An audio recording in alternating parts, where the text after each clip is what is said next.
To read Psalm 146 together. Praise the Lord, my soul. I'll praise the Lord all my life. I will sing praise to my God as long as I live. Do not put your trust in princes, in human beings who cannot save. When their spirit departs, they return to the ground. On that very day, their plans come to nothing. Blessed are those whose hope is in the God of Jacob, whose hope is in the Lord their God. He is the maker of heaven and earth, and he gives food to the hungry. The Lord sets the prisoners free. The Lord gives sight to the blind.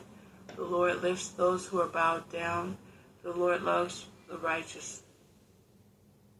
The Lord watches over the foreigner, sustains the fatherless and the widow, but he frustrates the ways of the wicked. The Lord reigns forever, your God, O Zion, for all generations. Praise the Lord. Hebrew, hallelujah. Verse 10. Meditate on verse 10. The Lord reigns forever, your God, O Zion, for all generations. Praise the Lord.